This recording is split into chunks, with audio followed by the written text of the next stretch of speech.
It's wonderful to have you here. The parable that we're still continuing in, the power of the parables. I have learned over the years that the most dangerous attitude you could have is when you say, I know that. Especially the words that were spoken by Jesus himself. Especially those words. As I look at the humanity of Jesus, I know he's God. But he was brilliant in the way that he captured the issues, Amen. bound them in a story, and there are object lessons for every single person that is seated here. 2,000 years later. I think that's brilliant. Okay. The parable of the prodigal son. I like to think prodigal sons, plural. Plural. It's really the parable of the loving father, right? Really, it is. Anyway, we'll come to that. So, the prodigal son, stories that change the world. Now let's start where Jesus starts with the story and pick it up. You got to understand there are two parables preceding this parable. The one before that, just before that, is the lost coin. You know the parable of the lost coin? Now you should read it. Luke 15, same chapter. And the other one is the story of the lost sheep. Do you know that one? Yes. Yes, you do. Okay. So there's a whole crowd sitting around him. And so he said to the crowd, to the people there, a certain man had 2 sons. And the younger of them said to his father, note this, Father, give me the portion of goods that fall to me. I could invite comment on what the man just said. First, he never said please. Secondly, can you imagine walking up to your parents and say, can you give me my half of the house, please? Well, that's what he's doing. What he's saying to is that, I know you're still alive. That's bad enough. Yes, he is saying that. He said, could I have, you've been living too long, you see. Have you ever known anybody, their elderly parents are waning away, they're slowly fading away, dying, and they sort of already plan what they're going to do with the house. Sell it, do it up, make a deal. They're still alive. They're still alive. They're not bad, are they? They're not bad, I tell you. Anyway, never mind. Father, give me the portion of goods that fall to me. So the father divided. I want you to see this. He divided to who? So, there was a division 2 ways. Now you need to know something. In Jewish customs, Hebrew custom, the older son gets double. And the younger son gets half of what he gets. In this case, 2/3 go to the older son. 1/3 of the wealth goes to Junior. Yeah? You get that? Who's got itchy feet? He really is. He's got plans. He felt that his liberty was restricted. Being at home, he wanted to break out. You understand? He wanted something different. Okay. His father's love and care for him was misinterpreted. Now, if you have had kids, disciplining a kid is one of the most vital things for their well-being.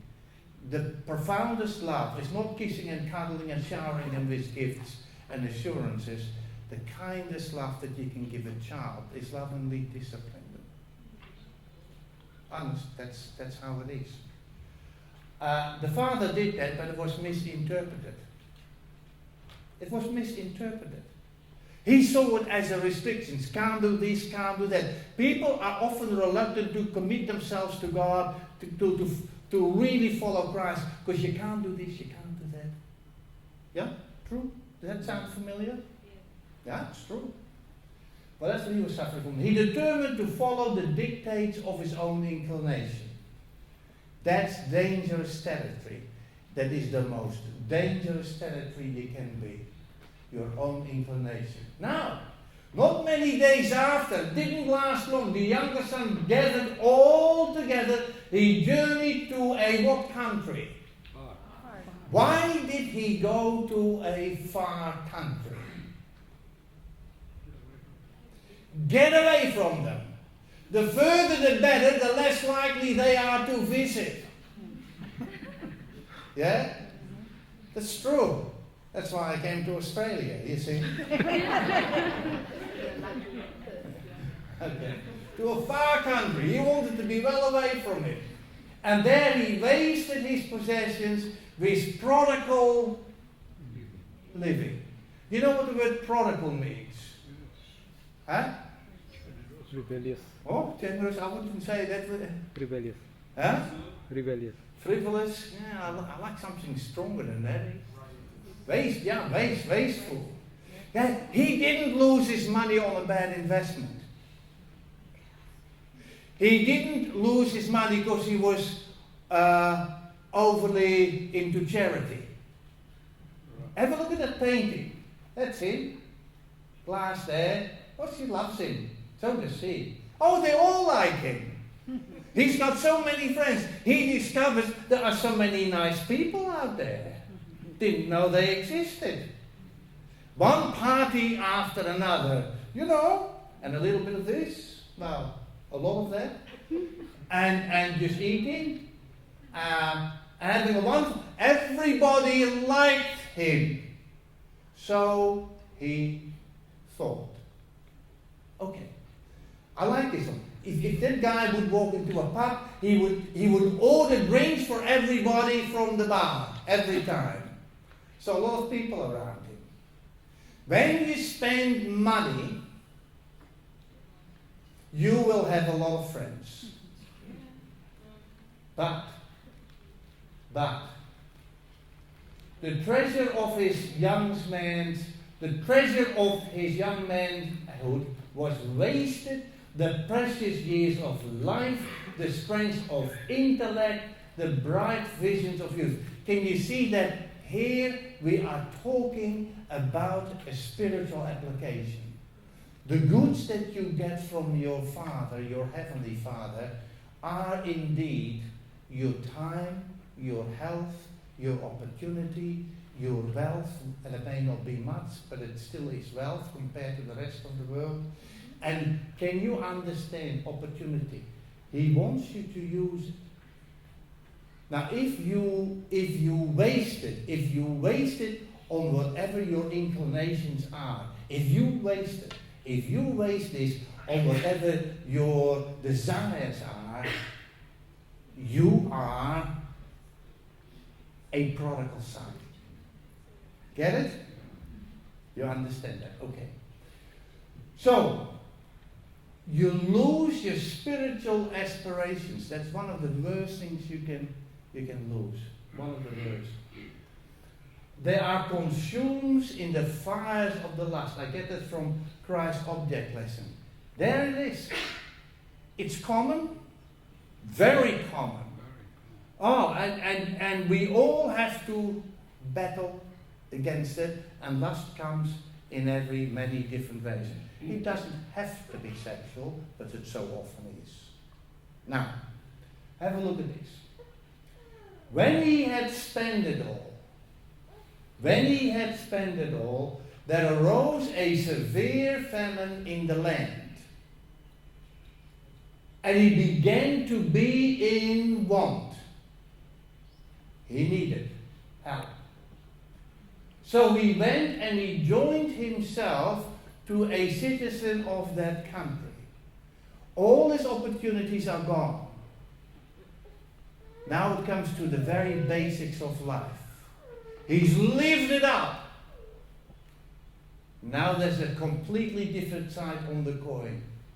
He joined himself. He had to do what they do. And they have pigs.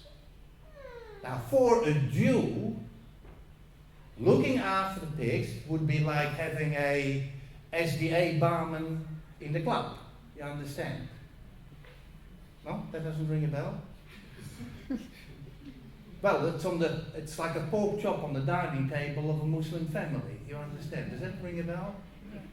Okay, alright. So, he joined himself to a citizen of that country, and I quite like that sort of image. He sent him into his fields to feed the swine, and it gets worse, it gets worse. He would gladly have filled his stomach with the pots that the swine ate, but the swine ate it all. And his problem is, no one gave him anything. How many didn't give him anything? No. What happened to all his mates? You know, I've known people, they go to somewhere and they have their drinking mates. They have the mates that they meet at the club or the restaurant there after a week's work. It's a very strong culture. You drive around through the city, you see it. And you say to the people, you know, who did you talk? Oh, my friends are there. Take away the booze and the friends are gone. Forever. There's no doubt about that. See, here, a typical example. No money, no honey. Well, a woman cooking for him, and nobody was holding his hand there. He really is down and out. There's no question about it. He made no provisions for a rainy day. As it happened, it was a dry day, because there was a drought, but you know what I mean.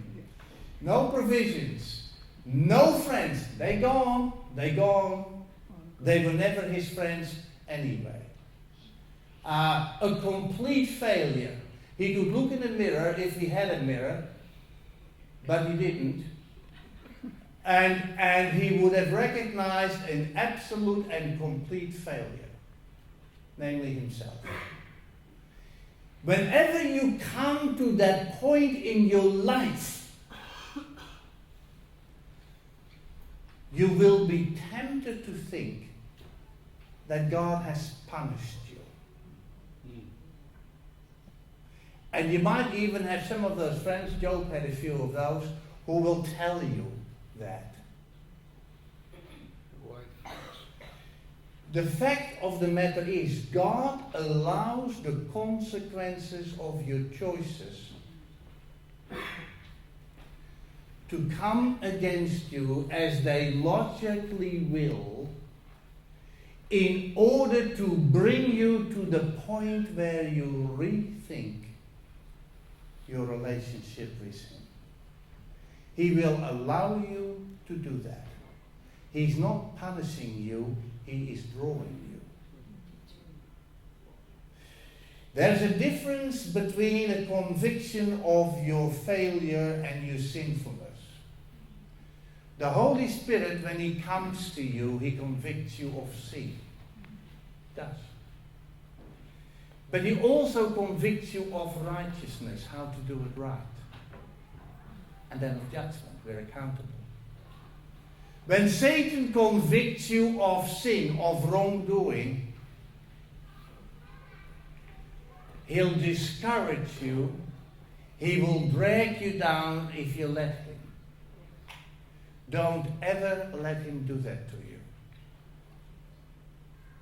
Don't. When Satan reminds you that you have been bad, or doing something terribly wrong, and you have come to God on your knees and you have confessed, you tell Satan he better talk to Jesus because he has dealt with it. You Yeah? Now here he's in trouble. No one gave him anything. But when he came to himself, it's an interesting exercise. He came to himself. He said, how many of my father's hired hands have bread enough? He says, and to spare, and here is me. I'm perishing with hunger. You know, before that, he lived like a pig, now he lives with the pigs. Yeah, it's a way of looking at it, isn't it? When you come to your senses, something happens in here. He says, I will arise. I'm going to do something about it. That's a good start. I will arise.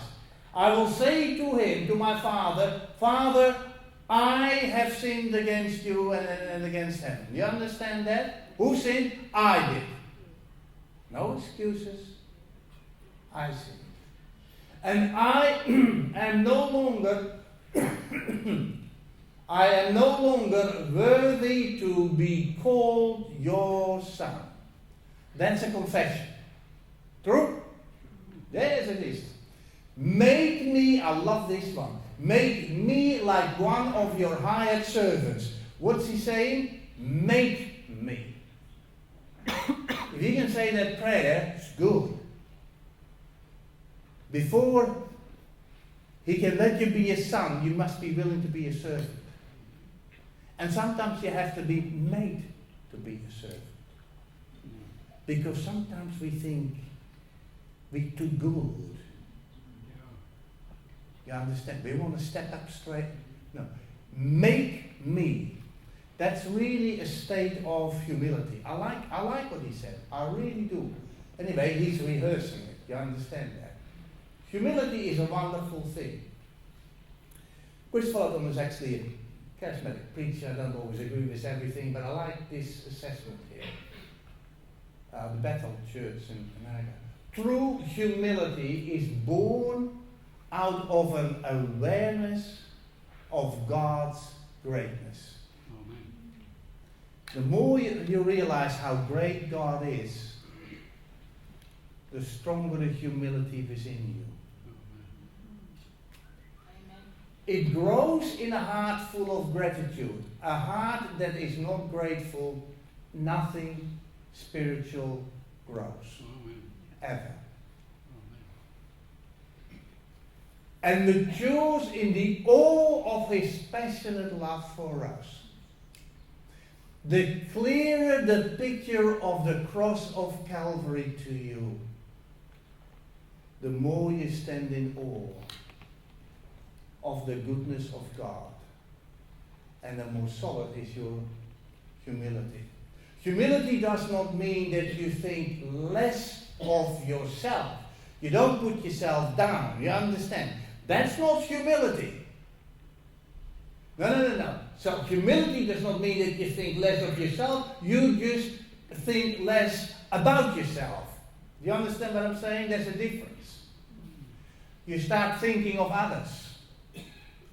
You don't just focus on you. Because that's the problem. That's the problem. So stay humble, because it's the best for you, and it's the best for the people nearest to you. In fact, it is the best for society. Stay humble. Stay humble. Anyway, he arose and came to his father. But when he was still a great way off, you got to take this scene in. You got to take it. He's walking. He's totally different from what he looked like before or when he left. His clothes are in tatters. He has worked his pigs. He smells like a pig. And he'd be very, very hungry. And he's filthy, he's dirty, he lost a lot of weight. You would say a totally different person. He's coming over that hill in the distance. Whilst he was still a great way off, his father saw him. Why did his father see him? He was waiting for him. He was waiting at the gate. He was praying at the gate. He was hoping at the gate. He was standing at the gate. Now, he didn't chase after the kid and see if he could drag him back home again. He didn't do that. He stood. It'd be no use to force him back. No use. No use. He was hoping, praying, and waiting at the gate. The Father's heart recognized the love of eyes, recognized that prized possession that came back home. He could see it. Now here is a tremendous object lesson. He had what? You see, this is God the Father. And the Father has what? Compassion. We think of God listening to our prayers, then we say how wrong we've been, and please forgive us, and won't do it again, of course, or I'll put more in the offering, which is all right, but it's not the way to get forgiveness, you understand. And you forget that He has compassion. We forget the compassion of God. It's not a good idea to do that. He ran and fell on his neck. Now, the important thing is this. He ran, fell on his neck, and he kissed him. In the Greek, it's really, he kissed him time and time again. It's an ongoing affection that he shows. And one of the most important little words there is that word, and he ran. A man of his position, middle-aged and over, would not run, because that is losing your dignity. It's the way it is. That's why I don't run anymore, So he wouldn't run. Anyway, that wouldn't stop the Father. The compassion is such. We worship a God who runs when you return. He isn't sitting there watching No. The moment you go towards Him, He is running towards you. That's God. Jesus is painting the picture of His Father. That happened before the confession. And the son said to him, Father, I have sinned against heaven. He did. You sin against heaven and you fall short against your fellow man. Get it? And in your sight that I'm no longer worthy to be called your son. Was he worthy before?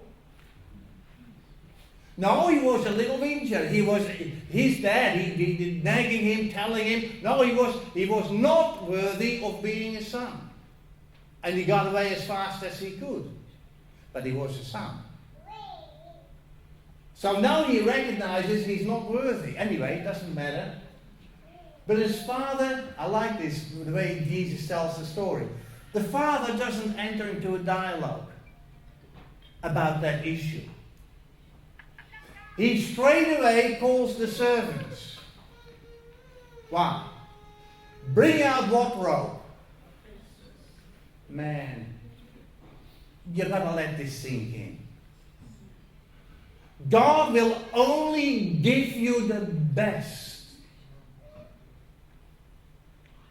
He will. Bring out, what is the best robe in this parable equal to? The robe of righteousness.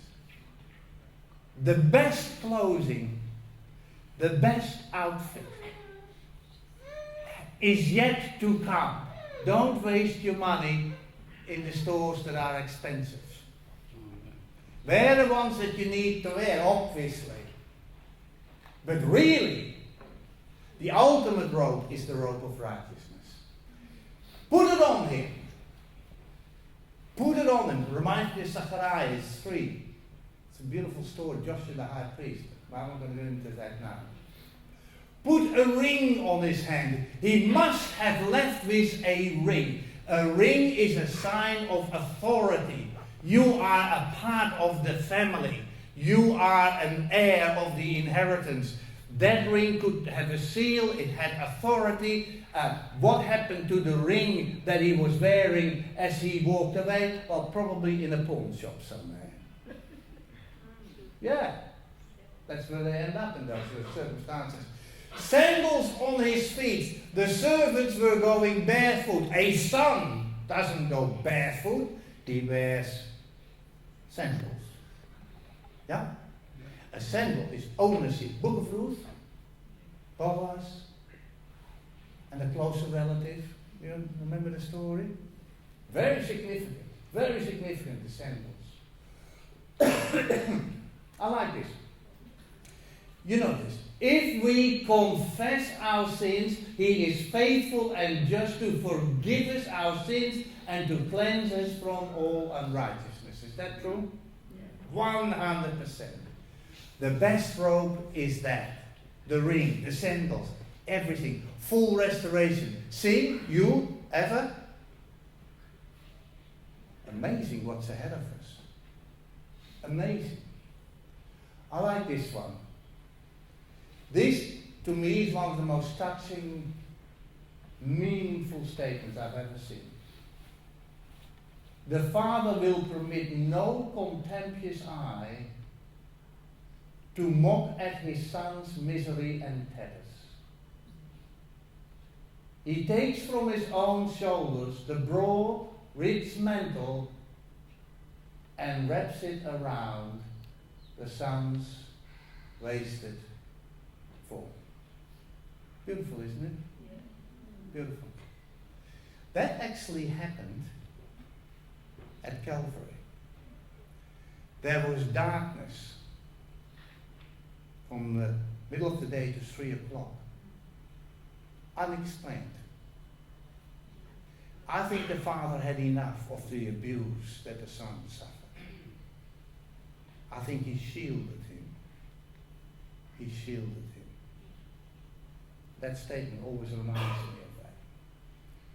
Bring out the fatted calf here and kill it. They're going to have a fatted calf. Sorry about all the vegetarians. I'm sure they catered for them as well. And let us eat and be merry. For this my son was dead and is alive again, and was lost and is found. The man is overjoyed, and joy has to be expressed, so they begin to be merry. Now we come to the other son. His older brother was in the field. He was a good boy. He was working. That's what he should have been doing, instead of coming home absolutely broke. His older brother was in the field, and as he came and drew near to the house, he heard music and dancing. So he called one of his servants and asked what these things meant, and he gets an explanation. He said to the servant, your brother has come home, and because he, your father, has received him safe and sound, of course, he's killed the fatted calf. He's not impressed. Maybe you like the fatted calf. He's not impressed. Actually, he's cranky. He's very cranky. Now, this is as important, if not more important, his conduct, this account on the elder son, is perhaps more applicable and more important to you than the younger one. I'm going to prove it to you. But he was angry. See, I was right about that. And he wouldn't go in. Therefore his father came out and what? The father came to him and pleaded with him. So he answered and said to his father, I want you to see this. Lo, meaning look here. These many years I have been serving you. I never transgressed, not like him, I never transgressed your commandment at any time. Oh, he is a good boy. He says, and yet you never gave me a young goat. That wouldn't bother me, but never gave me a young goat. That I might make merry with my friends. I'm surprised he's got any friends. But he must have, that's what he said. Now, have a look at it. 1, 2, 3, 4. The personal pronoun. It's all about me. What's his problem? He's focused on himself. Okay. By the way, he has not been missing his brother. I'm just saying, as it becomes obvious. As soon as this son of yours came, this who? Not my brother, this what? This son of yours, who has devoured your livelihood, and he was right, it was the dad's livelihood, with harlots. How does he know that? He hasn't spoken to Junior yet. And the preceding story doesn't say that he went to the girls. It doesn't say that. Harlots. Maybe it would have been him, maybe he would have. Often they judge you what they would do themselves, right? Yeah, that's a thought. Okay. You killed the fatted calf for him, and he, the father, said to him, son, note the reply, you are always with me. The father is not interested in all the work that he has done. The father is interested in him, a relationship with him, and he is interested in a relationship with you. Every one of you. Hard to imagine. 7 billion people on the planet. What's one or two more? No, he knows it. It's a big deal, apparently. That's the parable or it teaches. It's important to God. He wants the relationship with you. And so, all that I have is yours. In fact, as I said, he already had his 2 sons. It was right that we should make merry, be glad, for your brother was dead, he is alive again, he was lost and he is found. He still wouldn't come to the feast. It was a huge mistake for the elder son not to want to come to the feast. But there's a very important message here. What he didn't grasp, that the feast is not the feast of the younger son. It is the father's feast. There is a feast awaiting, which is the bride, it's the wedding, the bridegroom. It's not your feast. It is God's feast. It's the feast that Jesus invites you to. How can you refuse? Or be reluctant? He certainly was. It was the father's feast, not the younger brother's. What became of the older brother? Oh man, wouldn't you like to know? Okay. I'll tell you a story, and this illustrates something.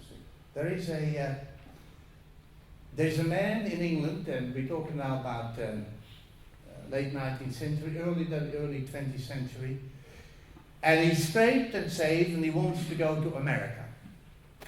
By boat. Probably for good. And he gets on board, but before he does that, he gets bags full of crackers and cheese. A lot of crackers and cheese. Because he knows that the food can be very expensive, you see. So he decides he saves money, being clever.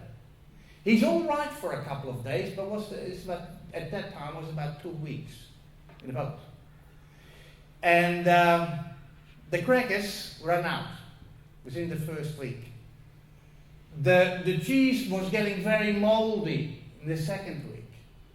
And then he ran out of that as well. And every time he would walk past the the kitchen and where they serve the food, and he would get a whiff of the food, and he goes back to his miserable little crackers and cheese to save the money, you see.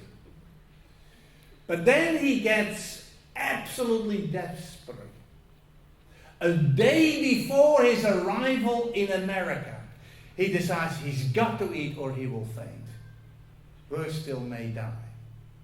So he goes to the dining hall, and he talks to an attendant or someone that appears to be a bit in charge, and he says, "I'm starving."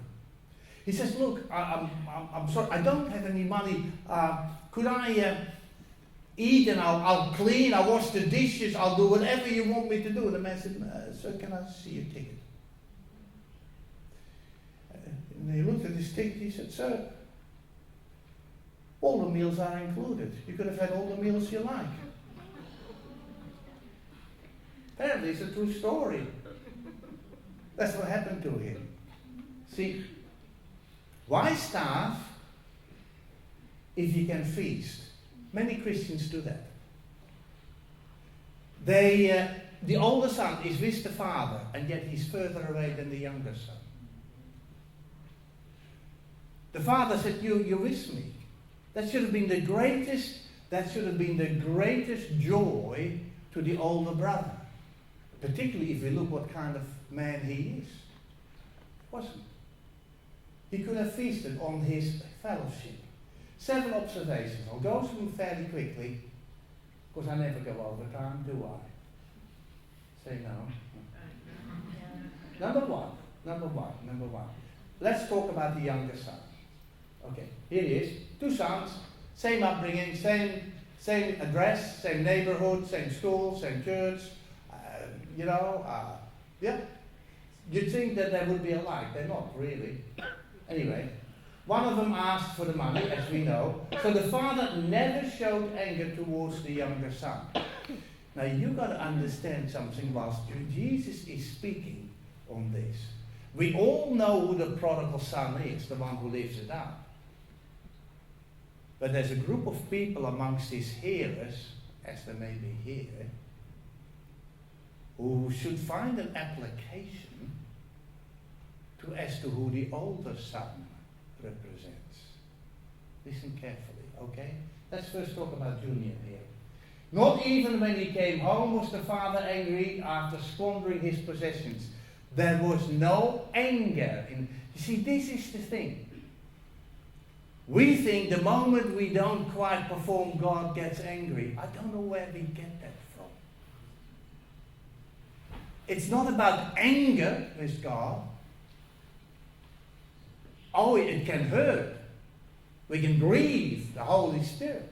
We can grieve God. But we always think in terms of God being angry. That's young.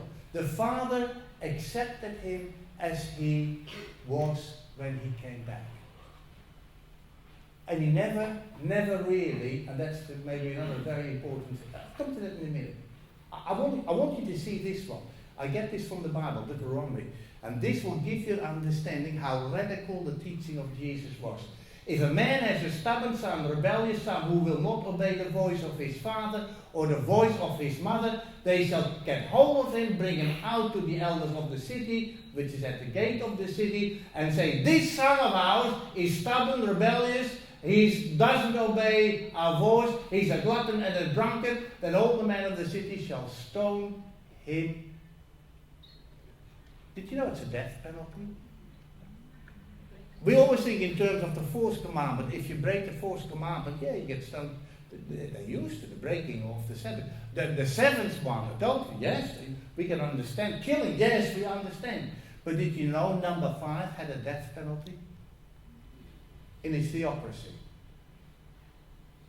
Now, they're standing there, the Pharisees, the Sadducees, and the scribes, the orthodoxy. They know exactly, they know every word of this text. They can't believe what the Father is talking about, what Jesus is talking about. About a father who runs towards a son, who comes, stumbles home, who runs up to him, embraces him, and loves him, and restores him. They can't understand that one bit, which means they don't know God. But the same God, actually, the one who tells the story, told them to do this. Didn't you know that? The one who told the story is the one who, as God, gave Moses these words. That is to keep his people, the chosen people, a pure people. So you shall put away the evil from among you, and all Israel shall hear and fear. And this, of course, was the thinking of the Pharisees. Jesus was as radical in their mind as you could get a preacher. You understand that? Yeah. Now, have a look at this. The younger son was always his son. You are always a child of God. You are. You are in the beginning, he was. You are at the end, you should be. And in between. He was a son of his father when he walked out of the gates, or rode out of the gates. He was a son of his father when he began to blow all the money. He was a son of the father when he was boozing, doing all the wrong things. He was a son of the father when he lived like a pig. He was a son of the father when he had to take care of the pigs. And as he came home, he still was a son. It's a wonderful thing. See, he declared himself to be unworthy to be a seed. Remember that? But the father never did. Get it? Don't you get it? You gotta quit this I am unworthy. Of course you are unworthy. Me too. It's not about being worthy. It's not about that. The younger son, he was not banished from the home. The old man never kicked him out. There's a story. I don't know. Ernest Hemingway, in his book, The Capital of the World. I want you're right there for time? I don't know what's the time. That clock needs to be fixed. You know, I'm going to half the rent here. It's never been fixed. What's the time? Okay, I'm all right. For a few more minutes. Okay. Listen, the story. Ernest Hemingway, he's an American author and journalist. Early 20th century. This is father in Spain, true story. He has a son by the name of Paco. And that's a very common name apparently for Spanish people. Is it? Paco? Huh? Now Paco played up. It was difficult. He was one of those bad ones. And the old man got sick of it. And he kicked him out. Told him to get lost. Years after, it's eating at him. And he thinks, I've really done the wrong thing. I really have. I should make up to my boy, but he didn't know where he is. So what did he do? And that might have worked in those days. He put an ad in the paper, the biggest newspaper, around Madrid. And the big message is, Paco, I'm sorry. Please come home. Let's meet at the entrance of the newspaper. Tomorrow, 9 o'clock. He goes, Madrid. He goes, 9 o'clock, to that front door at that newspaper. Now I told you that Paco is a very common name in Spanish. There are hundreds of young boys standing there. He never identified himself. And they were all hoping to be reconciled to their father. He couldn't believe it. There you are. Good story. Love that story.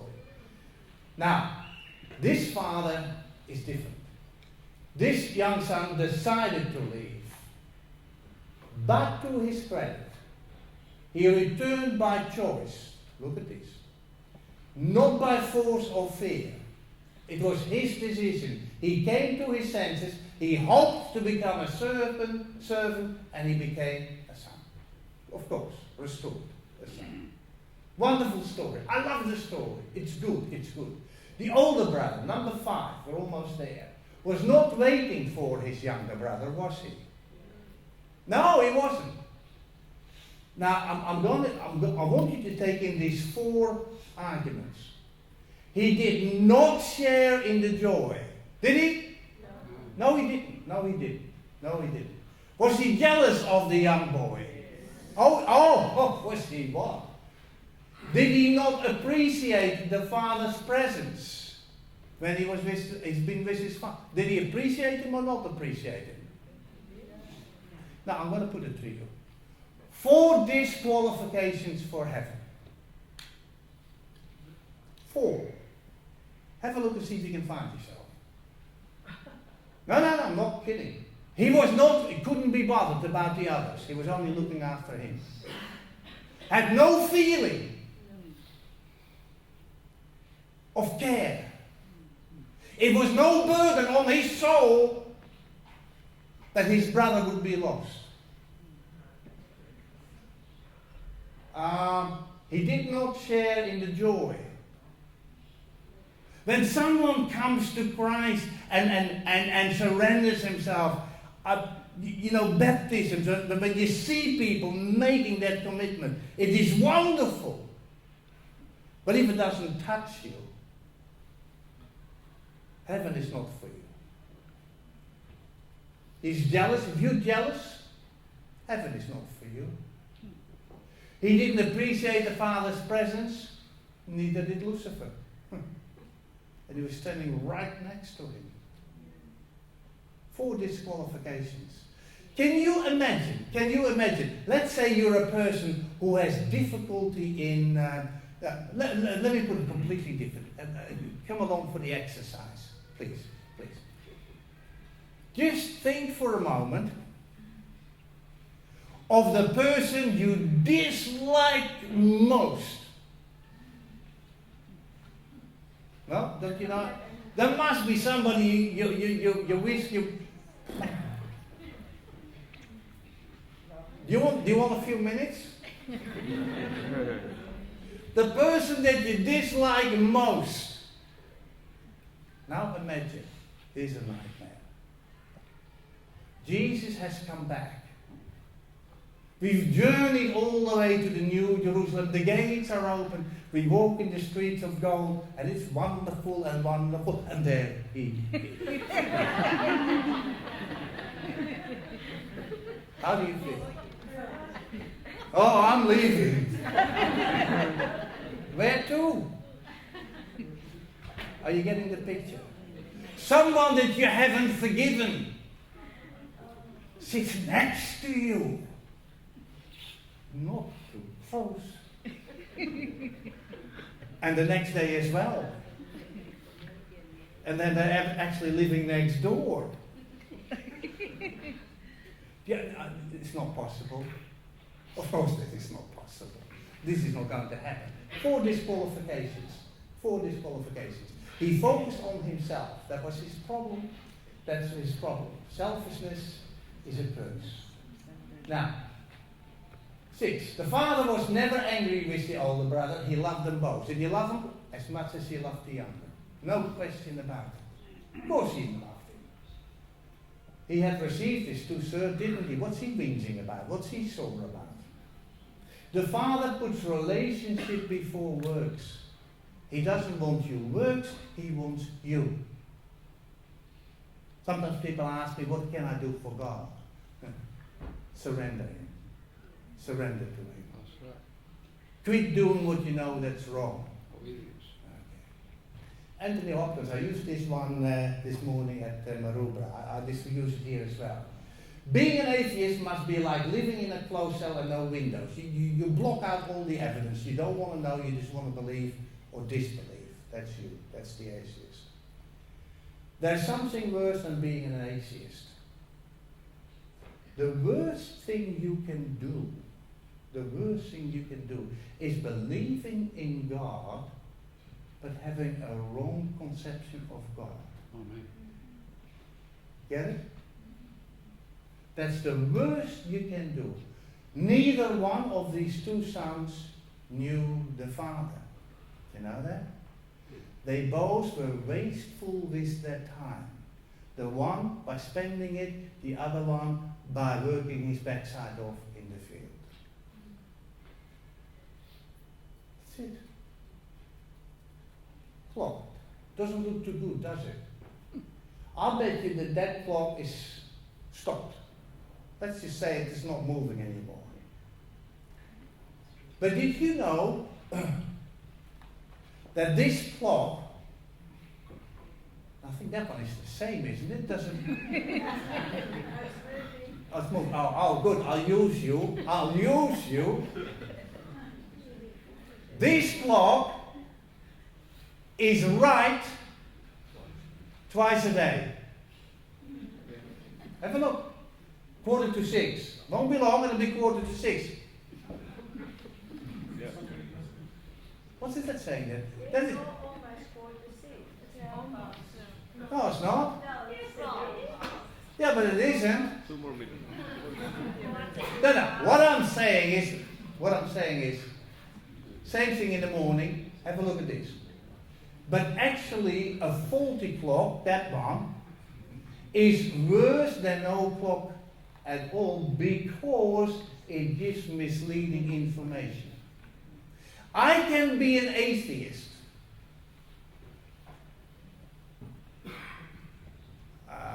Stupid, but that's what I then believe.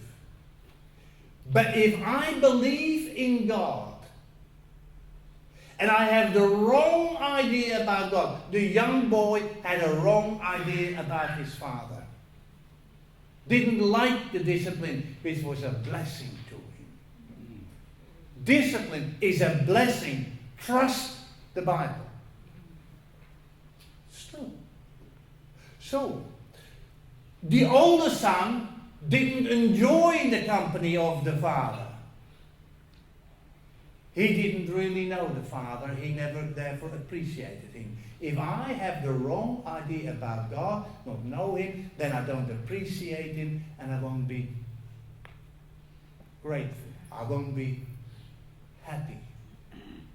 Fancy going to heaven.